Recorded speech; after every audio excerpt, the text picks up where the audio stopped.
Okay, so we're going to go ahead and do a review of the content that we've gone over thus far. And actually, we're going to start with the newest lessons. Well, actually, the next lessons. So, the coming lessons. And well, to start off, we use basically a formula. I'm going to start on a D note, but a note formula for our key of, well, at its most extreme, staying in the major. D, E, F, F sharp, G, A, B, C, C sharp, and D. Staying in the major. What are our integrated keys for this upcoming lesson of Pride Plus? And well, other one deals with, well, we start off on a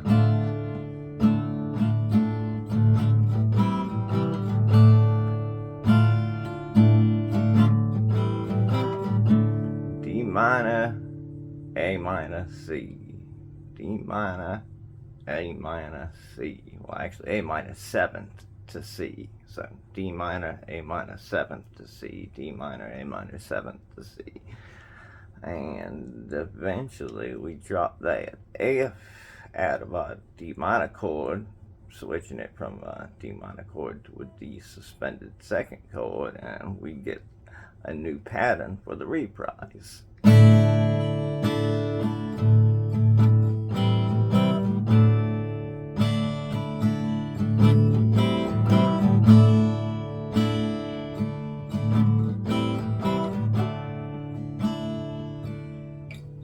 Again, still A minor 7th to C. It's just a D suspended second going to those two chords now.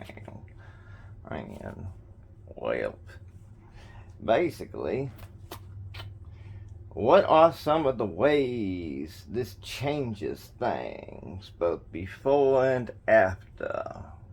Whenever the F's still in there, and then whenever it changes to E. In other words, what does the removal of such a note open up, and what were our options before? Key-wise, well, not even key-wise, scale-wise. You know, working over a pattern that's pretty much in the C key, but you have all kinds of options with scales, and you don't have to stick to just major this time. This is a different question than before. So again, what does it open up? The F note versus the E note.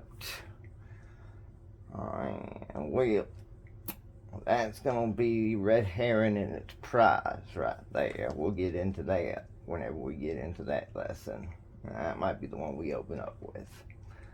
Alright, with our past lessons, we started with songs like Stray, I Shall Be Released, The Unknown, and Serves a Purpose. Well, those were basically keyed to the 1-3-5 pattern. Well, except for was it I Shall Be Released. That was just E to A. Just where does the D note go? Is it flat or sharp? But yeah. With Stray, Serves a Purpose, and The Unknown, we were working off that 1, 3, and 5 keyed pattern. And well, that's a basic, doing our basic chord charting, just for basic chords. Just charting a few of those for examples. I mean, there's many different patterns. You can choose your own, whatever works and sounds good, whatever makes the notes line up that have that nice ring together. If it works, it works. If it doesn't, alter it until it's something that you prefer.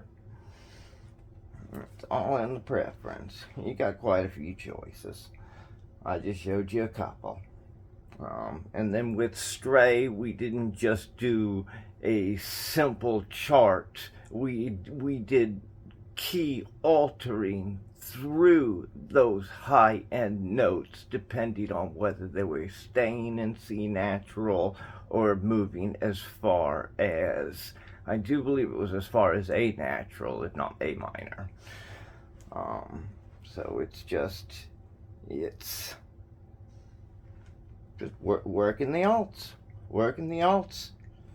getting your key from working the alts. And in that case of Stray, we were staying in the key of C with our low notes. We really were. It was working our alts to produce different keys through our melody line, through what was showing up in our melody line for the most part. Through the highest end, through the 3 notes. And again, 1 represents the root note, 5 represents the harmony, 3 represents the melody, and then it's just charting the basic chords and just working all your alt chords off of what you have in that chart and what sounds good at the time.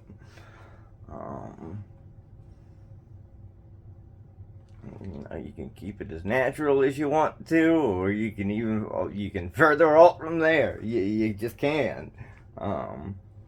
It just depends on what part you're working on, or what pattern you're playing, or what's coming to you at the time. Some things will stick, some things won't. Creation is a process. And we showed examples of how to alter and integrate our keys via the 1 root, the 5 harmony, and the 3 melody notes of our key patterns. We also stressed the natural versus our standard 5 application when it comes to recognizing a key for what it is. And, well, basically as the examples, if you're in like C natural, which is C key all the way through, you're not moving notes from the C key, you're all natural. And there is no squeezing in an F sharp in a B chord. In that case, actually, the B chord will have to alter its 5 note, which would be that F sharp note, or it has to change into something else. For example, a G chord, which has a B note in it. Or you can get creative with your chord structure. But again, it changes into something else for that B note to still be applied, but into that natural application rather than the sharp 5 application. And then again, a lot of times you're going to see C natural with that standard 5 application. I'm sorry, I said sharp 5 application. I meant standard 5 application. I barely even correct those things in the descriptions because you know what I meant. Again, C natural with standard 5 application. That B chord, it has that F sharp note in it. It has that 5 note in it, but it aligns with the key of G, which is 1 key up in the circle of fifths. So it works. It sounds good. We see it used all the time. We see it's either the standard 5 application or it's the natural application. Those are the most common forms of minor, or of major, I'm sorry, it seems a lot of the times. I mean, those are the go-tos. Those are quick, easy go-tos. And then you have things like blues scales with moving keys and working in the chromatics, and then you have limiting notes and because chromatics is it's tying in a chain of notes, so it's extra notes. Well, you also have like note limitation to where you take out an F note, or you take out a B note, or you take out uh, just whatever keys you're trying to alter with, and all of a sudden the high end will have an option of, when going to those notes, to pick an either or thing, because hey, they're not showing up in the low end, so that part of the key is not readily defined. It can give your high end workings an opportunity to pick and choose. And we'll talk about some amazing musicians that used that as quite the technique, and a couple of our upcoming videos, specifically the Pride Plus video. And yeah, that would open up worlds for both their chromatics, but also just different half-step altings within the keys, depending on, again, what sound were they trying to produce at the time. But some of these great masterly guitarists, yeah, they let it show up in the lead solos, to where you're taking it away from the low end, but it's expanding what you can do with the high end.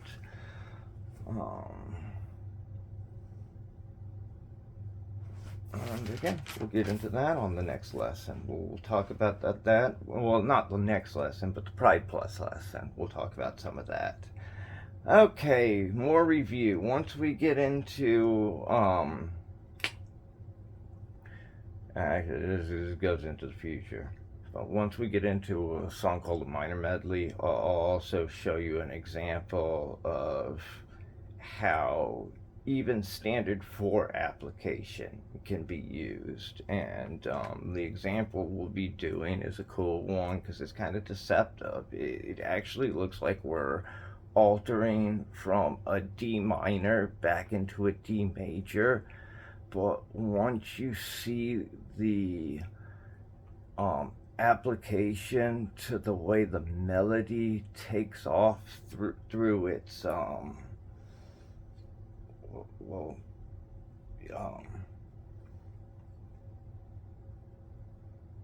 basically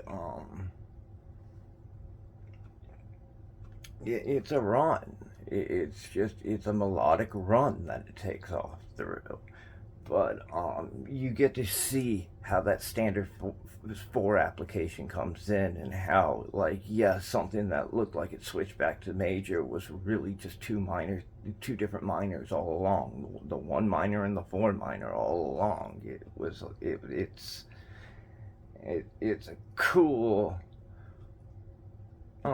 it's just a cool, like, it's not a big part in a song. It's actually in the intros part, but it's just a cool little look thing that shows up as one small, like, part in a song. So whenever we get there, we'll talk about it more. But yeah, like doing a standard 4 application with a minor, it takes you back to something that looks like major. It works. It sounds good.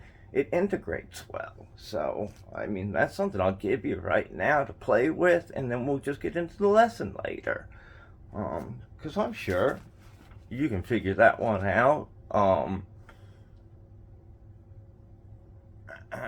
And again, let them come to you over time.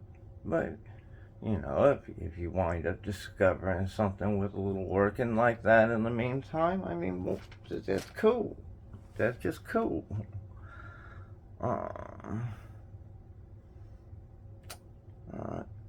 Basically, we'll get into that lesson later. Again, as long as notes match up in a sequence or in your application, and as long as they sound good, then there are a lot of options as far as what keyed patterns can be used and sound good where and when and how it all flows together, bursting from the seas of key. And well, we've covered key shaping through integration. We've covered changing keys from key to key, whether it be major key to major key to some type of minor key or something even more foreign. We've discussed altering keys. Example, a flat third note alters your major into a minor. Add a flat sixth note to that, and you get something that's more of an augmented from a key 3 back in the circle.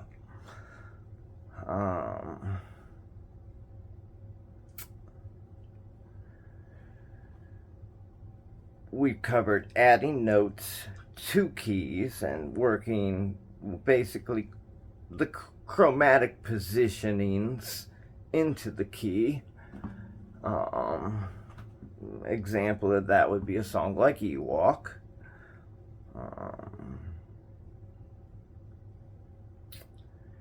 Whenever it comes to a technical application, again, we've covered chromatics and the technical applications of chromatics. You can even flip chromatics in there sometimes. You want to make sure it works and sounds good, of course.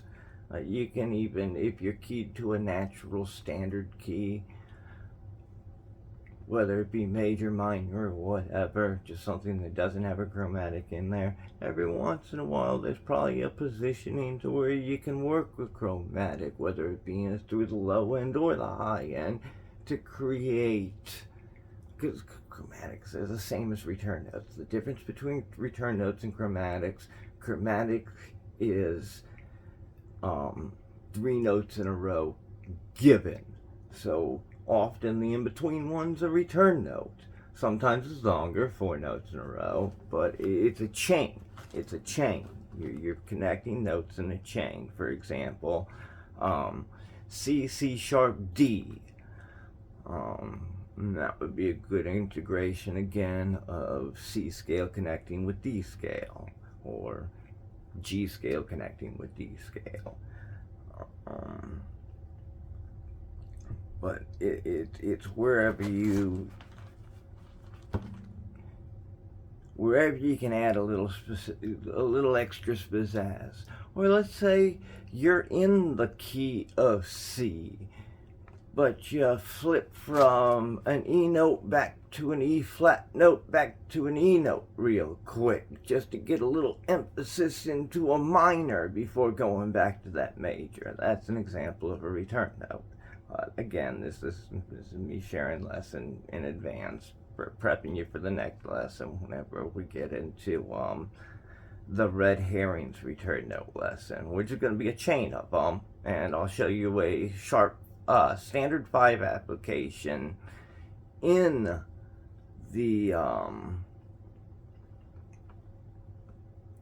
the main part, the first song, the real red herring part, the not the reprise part, but it still goes to that standard 5 application in that chromatic run, starting on an F sharp, so it manages to work an F sharp, and it's funny because it started in a D minor key, it ended in a C key, but it still managed to find a way to get that sharp.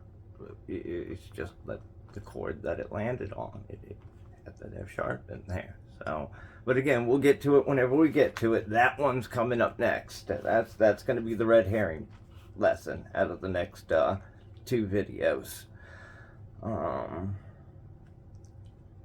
But yeah, we've covered moving keys.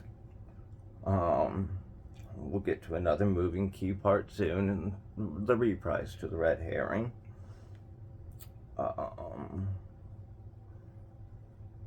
We've at least touched upon return notes, and to add to Arsenal key altering techniques. Well, those are them. That's what we covered so far. But those are big ones. Those are again, we can use these with scale and key. These are big ones. Remember, if it can be made to sound good and desirable, you'll want to hear it over and over again. It's a keeper. It's worth remembering. Yeah. Then no matter what you're doing, it works. You know it sounds good. It works. No matter what that alt is, no matter what kind of crazy things that are going on in the theory, there is a way to explain it. It's just a matter of, again, just track the theory, learn the different techniques to the theory, and again, these are some big ones. Not much is going to. These are some big ones, and we're just going to keep just reviewing these over and over again, and hopefully, as long as I'm teaching this right, as long as I'm going at this at a right pace and really stressing the points and getting the lessons through, anybody who doesn't know this type,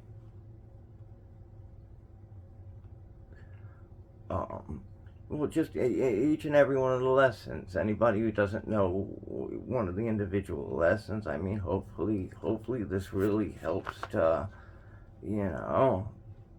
get it to where you see it and you get to learn it and you get to start doing things in your own writing with it.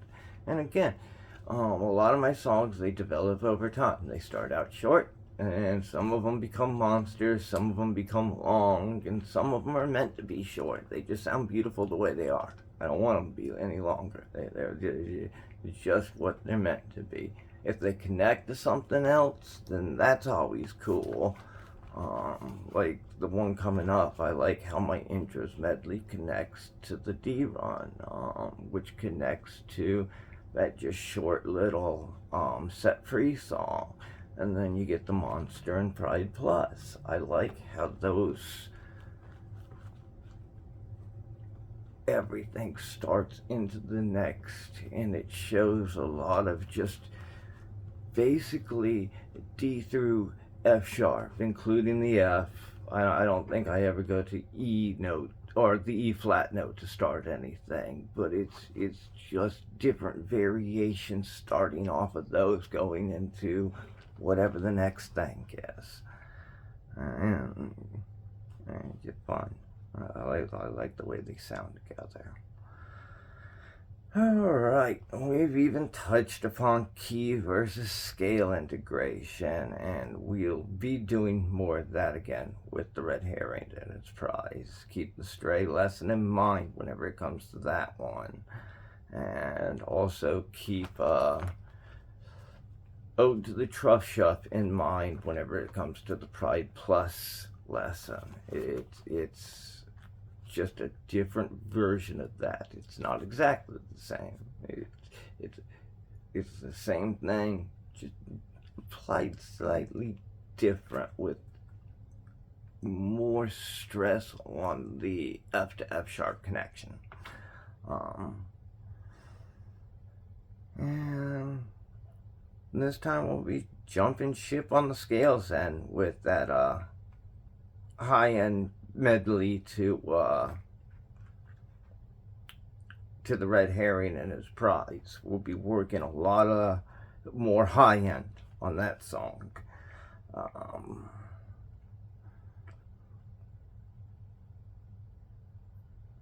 We'll get to that soon. I have a note here that we will be covering a moving keys part, but I mentioned that we'll have a few more advanced lessons with both of these songs coming up. Actually, I'm not going to spoil anything else now.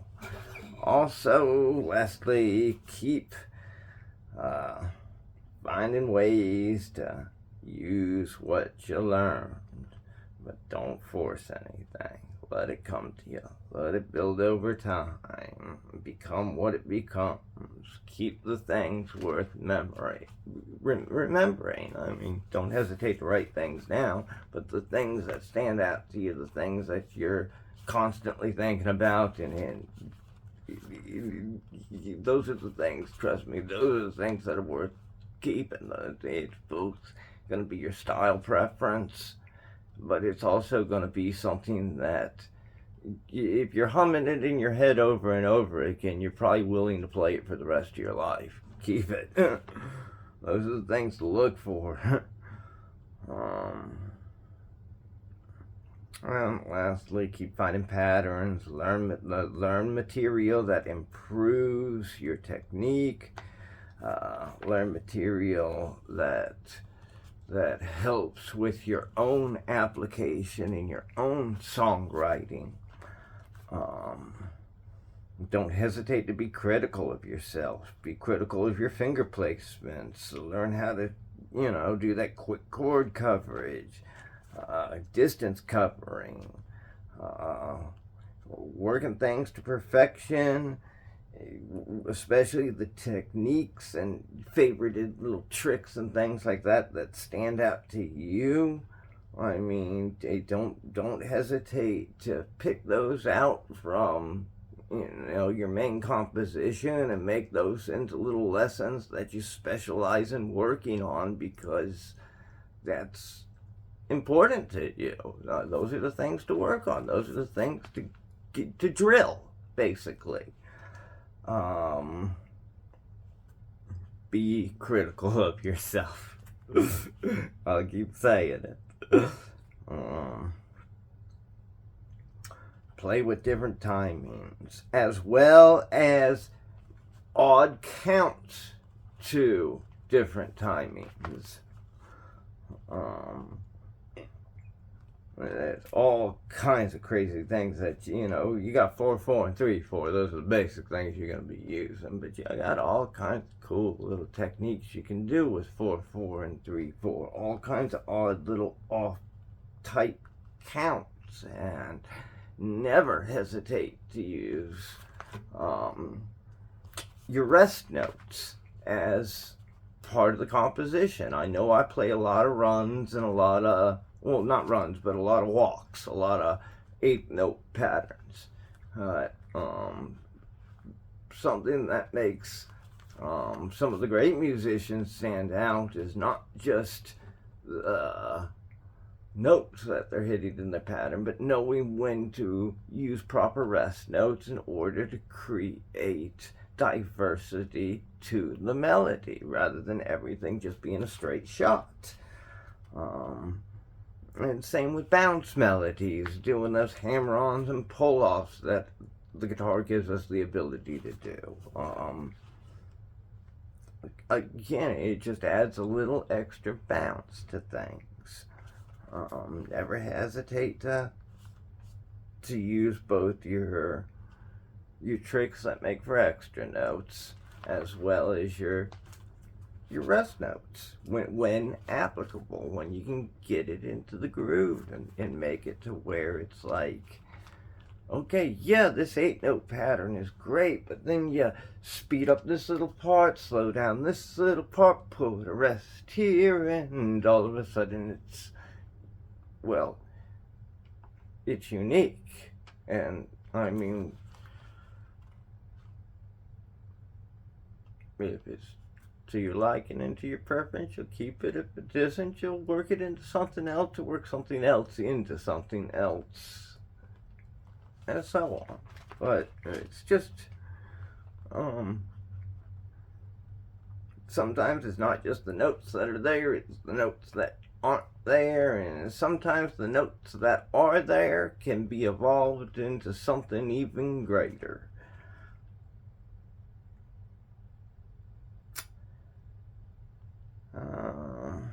It's always good to be able to recognize different timings, different counts, different, like the different tempo changes, triplets, that slow triplet thing, which is tempo changing. going back and forth from a 3-4 to a 4-4, or even a 4-4 count with a 3-4 type strump. There's a lot of different things that happen. And also, cut out time-wasting motions that don't serve you. Figure out how to make the quickest and, more importantly, the smoothest transitions whenever it comes to, again, the movements that stand out to you, the things that benefit you the most whenever it comes to making little lessons and just working to better yourself with your technique, with your application.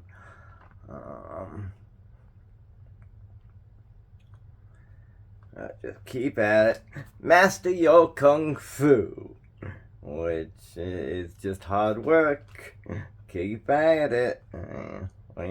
Become terrific. Well, for now, it'll do. It'll do.